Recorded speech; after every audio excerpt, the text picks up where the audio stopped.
Pisces, welcome to your astrology reading for the month of November. So, before I get started, this is most applicable for your rising sign, also your ascendant. So, this is how other people perceive you. It's still applicable for your sun sign, which is how you express yourself, and then also your moon sign, which is how you process everything internally. So, really understanding all three is going to give you a better picture on how the month is going to play out for you. Jumping right in, we have the new moon in the sign of Scorpio on the 1st at 8:47 in the morning Eastern time. And so for you, Scorpio is sitting in your house of growth of expansion. And so growth and expansion, this can be a lot of things. This could be higher education, going after long distance travel, whatever helps you kind of learn more, because that's really the idea of this house. It's like I need to learn more so that I can grow and expand my experience and do more and just in general achieve more with that knowledge. That's where this is sitting. So I really love where this is sitting for you, because this indicates this deep passionate expression for learning, that you want to really go after something here. You feel really strongly about it. It's highlighting how you feel about growth opportunities that might exist in front of you and about you going after them. It's also going to easily blend with whatever work that you're doing on yourself. And so this would be an internal work that you're doing right now, because Saturn is retrograde in your sign. And so I like to see that. It is creating obstacles and challenges, and this is the only area where I see it happening in your friendships. So any kind of changes that are happening with your friendships right now, this sun and moon in Scorpio energy is just creating challenges to that area of your life. And so it could be that maybe you're so focused on your own growth right now that it's not a time to make changes in your friendships or really explore something there, because you're focused on yourself. And then on the second, we have Mercury enter the sign of Sagittarius. So that's going to happen at 3:18 in the afternoon Eastern time. And so for you, Sagittarius rules your career and public reputation. So these would be positive conversations at work. They might be high level, kind of long term type of conversations, like what is your growth strategy at work? Because there is a connection to the moon in Scorpio. So the moon in Scorpio, again, sitting in your house of growth and expansion. So how you feel about your growth opportunities. You might be talking at work about the opportunity to travel long distances to get to where you want to go. Really love to see that energy. We are looking at conversations at work that will help you take action as it relates to your children, if you have them, your passions, your hobbies, things like that. I love to see that energy, because it tells me that whatever these conversations are, they're really helping you outside of work as well. It's also creating an opportunity for you to get clear on who you want to be, how you want to be seen by other people, what kind of goals you have there. It's giving you an opportunity to really make changes to your friendships if you want to. The only area where I see an opposition is to any kind of changes happening in the way that you communicate or the way that you think about things. There are changes happening in that area of your life. This these conversations are directly opposite that energy. So it's more of, I'm not focused on these communication changes. I'm more focused on my actual conversations at work and the impact they're having. And then on the third, we have Mars enter Leo. And so when Mars enters the sign of Leo, this is about your daily life, your daily routines. So think about the things that you do on a regular basis, not just your Monday through Friday routines, but really, like, do you have something that you do at like every Tuesday night? Do you maybe every other weekend? Do you have something planned? Whatever this is, whatever your normal routine is, you're taking some sort of action here. And this might be very bold, very dynamic, stepping out of your comfort zone, charismatic type of energy, because that's Leo. Leo wants you to take a risk, take a chance here. And so I like to see that. And I like to see the relationship to the conversations you're having at work, because whatever you're doing in your daily life, whatever this action is that you're taking, easily blends with whatever growth conversations you're having at work. These these actions in your daily life are going to create an opportunity for changes to happen in the way that you think about things, the way that you communicate with other people. It's also going to help get clarity on who you want to be, how you want to be seen by other people. So, what kind of goals do you have around that? One area where I'm seeing an opposition is if you're looking to make changes in your group of friends, those relationships that you have with your friends, the action that you're taking right now just doesn't align. It's completely opposite. And so you would have to find a way to work with this energy if this is still something you wanted to pursue today, but you can certainly do it. It's not impossible. The other area is going to be a square Chiron retrograde in Aries. And so Chiron retrograde in Aries, this is a wound that's been coming to the surface. We've been dealing with this energy for quite some time, several months. Distinctively remember back in April during the eclipse, this was really being highlighted during that time. And so for you, this is a financial security wound. So whatever this wound is that's coming to the surface, the actions that you're taking right now in your daily life are not going to help you kind of address that wound. They're going to create obstacles and challenges to addressing that wound. But Chiron retrograde in Aries, there's going to be other times this month where it's going to be easier to work with. And I'm going to put a pin in it, but I want to say right now, so we did have Mercury enter into Sagittarius on the 2nd. It will actually station retrograde on the 25th. And so the pre-shadow starts on November 7th. And I say that because by the time we get to Venus entering Capricorn, we're already starting to see a slowdown with Mercury energy where we're starting to internally reflect instead of outwardly communicate with other people. So Venus entering Capricorn on the 11th at 1:26 p.m. is going to impact your friendships. So when it comes to your friends, what you value about your friends, what you love about your friends, kind of finding that balance here, that harmony, really bringing people together during this time. That's what Venus likes. Venus likes to bring people together. So when it comes to your friendships, love to see this energy. That is actually going to help you heal any kind of financial wound that you have, whatever that financial security is. Maybe not feeling like you'll ever have enough money to be able to retire or go on vacation, do all these things. Venus is really here to help kind of aid that process, take some sort of action there. Where it is going to create some obstacles and challenges is when it comes to you, your physical person. So when it comes to how you feel about yourself, getting clear on what goals you're trying to set for yourself, this is going to, this Venus energy is just going to make that more challenging. You can find a way to work with it if you still want to, but there's other areas during the month, there's other times during the month where it's going to be easier to work with. And then on the 15th, we have Saturn stationed direct in the sign of Pisces, and that's going to happen at 8:21 in the morning Eastern time. And so now, when Saturn was retrograde, there was a lot of work that was being done internally. Now it's about doing some sort of external work.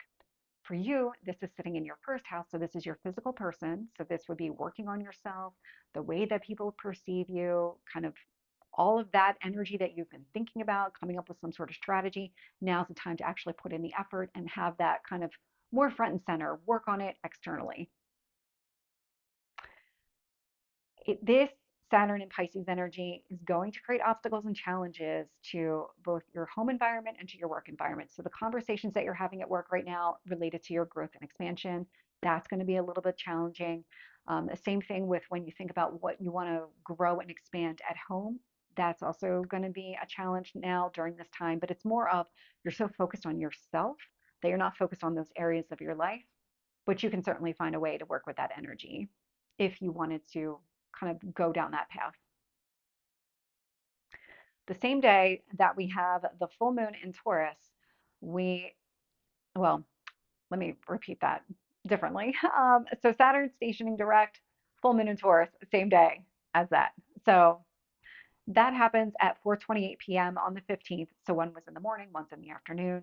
And during this full moon, we'll have the sun in Scorpio opposite the moon in Taurus. And so the sun in Scorpio being your ninth house. So let's talk growth and expansion. The moon in Taurus, how you feel about everything, like from a communication standpoint, the way you understand everything. This could also indicate long distance travel versus short distance travel. Maybe you like traveling short distances, but you've always wanted to travel more long distances. And so it would be like a push pull type of energy where you have to find a balance if that's what you're looking for. The one thing to really highlight here is because the moon is in Taurus, Uranus retrograde is also in Taurus. So how you feel about the way that you communicate and any kind of changes that are happening there, you like that energy. And that is going to be directly opposite this sun. So when it comes to your growth and expansion, it's just going to be opposite to what's happening in that area of your life right now. But the sun in Scorpio is actually going to help you take any kind of action in your daily life. So when you think about what you want to grow and expand and how deeply and passionate you feel about new opportunities, higher learning for yourself, and higher learning in whatever way that means. That could be more education, that could be traveling, anything. It could just be dealing with foreigners. It doesn't have to be you actually going to a different continent. If you surround yourself, there's a lot of like local festivals that you could go to, things like that. So the education doesn't have to be at a distance, but I really like how this is showing up because this is really helping you take some sort of action in your daily life, something that is bold and dynamic and stepping out of your comfort zone. Maybe that's something that you never considered before. Maybe just going into some of these areas around you where you can explore other cultures, or maybe it is that you book a flight and you go somewhere and you travel long distance. There are positive aspects. There's actually a lot of positive aspects during this full moon in Taurus, and one is going to be to the goals that you've set, that you're trying to set for yourself. And so the sun and the moon are actually both going to help you get clear on who you want to be, how you want to be seen by other people. So when you think about the growth and expansion, that is easily going to flow with getting clear on the goals that you're setting for yourself, how you feel about the way that you communicate with other people, those changes that are taking place. That's going to create an opportunity for you to get even more clear on who you want to be, really set those clear goals for yourself. When it comes to making changes in your friendships here, this growth and expansion, so what you're doing here, what you want to expand, it's going to create an opportunity for changes to take place in those friendships. How you feel about the way that you communicate will easily blend with whatever changes you want within your friendships. So this full moon has a lot of positive aspects to it. I like the way that that plays out for you. And because Pluto is changing signs this month, we are now done with the Pluto and Capricorn energy. And so in our lifetime, Pluto will not be back in Capricorn. Pluto is entering into Aquarius again because we experienced this earlier in the year. So on November 19th at 3:30 p.m. Eastern Time, Pluto will enter into Aquarius, and we're now with this energy until March of 2043. And so for you, Pluto in Aquarius is now in your 12th house. Your 12th house is your inner self, it's your spiritual self. So there's something here, there's going to be some sort of liberating change that takes place within you, and just maybe the way that you talk to yourself, maybe your religious beliefs, the way you are outside of the public. There's something here that's changing. Uh, and what it's doing is it's actually going to create an opportunity for you to really go after more growth and expansion, really express that in a more meaningful way. So there might be a spiritual connection to the growth that you're seeking. It's going to easily blend with whatever changes are happening in the way that you communicate with other people. It's also going to create an opportunity for you to get very clear on the goals for yourself. So who do you want to be? How do you want to be seen by other people? When you think about all the changes that you want to make internally, definitely helping with that process. It's giving you an opportunity that you can seize to make additional changes, to really get clear on those goals. The areas of your life where I see this creating obstacles and challenges is Moon in Cancer, which is sitting in your fifth house, and Mars in Leo. So the actions that you're taking in your daily life and how you feel about children, hobbies, passions, things like that. And so it's more of, let me focus on my inner self. Let me kind of get clear on the inside on what changes I want to start making, because this is going to be an evolution. This is not going to be a one and done. We're with this energy for a long period of time. And so the sun will enter Sagittarius on the 21st at 2:57 in the afternoon Eastern time. And this is where some of that, where we saw the opposition energy with Pluto and Aquarius, we're starting to see a little bit better energy here with some of those concepts. And so when it comes to your workplace and the way that you're expressing yourself, there might be a lot of honest, upfront, direct conversations that you're having. That is going to easily flow with whatever action you're trying to take in your daily life right now. It's going to easily flow with getting clear on who you want to be, how you want to be seen by other people. So there's something where you're really kind of stepping into your own power. You're really taking charge and shedding a light on yourself that is very much in alignment with who you want to be, how you want to be seen by other people. It's also going to create an opportunity for changes to occur within you. There's a sextile to Pluto and Aquarius energy. So where a couple of days before we saw some kind of challenging aspects here, now we're seeing an easy kind of blend of energy. Let's get everything to work together. The only area that I'm seeing a difficulty is these honest conversations at work are going to be opposite to the changes that are happening in the way that you think about things or the way that you're communicating with other people. It's more of, it could be even with siblings. So it's more of like, let's focus on the work conversations right now and not worry so much about conversations with other people or the way that I'm thinking about things, the way things have already been changing in that area. Let's focus here instead. And then finally, at the end of the month, we have Mercury stationing retrograde in Sagittarius. And so we have the pre-shadow that started on November 7th. We're now stationing retrograde on the 25th. It will station direct on December 15th, and then it will exit. So the post shadow will end on January 2nd, 2025. So we're with this energy for a period of time, just like we normally are when Mercury stations retrograde. And so for you, this is in your career. So when you think about your career, because Mercury does want you to think about it, what does that mean from a growth and expansion standpoint? What is it that you're trying to accomplish within your career? This is a lot of introspection on your career.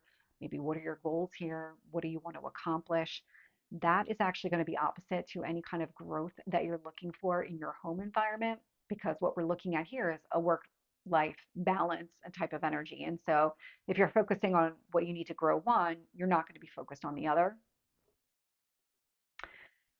This introspection, really thinking about your work and what kind of goals you need there, like what do you want to do to grow and expand in that respect, it's going to create obstacles and challenges to getting clear on who you want to be and also working on that more because you're thinking about it. Like, so while you're in this process of thinking about your career and that career and public reputation, you're not really going to be able to work on yourself and who you want to be and how you want to be seen by other people because you can only do one at a time. And that's really what this is going to come down to. So it's more like the quicker that you kind of reflect on your career goals and who you want to be, how you want to grow and expand, now you can start doing the work on yourself. That would be a way to work with this energy and overcome these obstacles and challenges. But what I really like about this introspection around your career and the growth and expansion of it, it's easily going to flow with healing some sort of financial wound. So think of your financial security, that wound that's coming to the surface. When you really think about the direction that your career is going, now you can create something here where you're able to work on this wound that's been coming to the surface. So this is actually really positive. Retrograde, I know Mercury retrograde gets a bad rap, but this one's actually really positive for you. So Pisces, this is your reading. I hope it resonates. If it did, please like, share, and subscribe, and I will see you next time. Take care.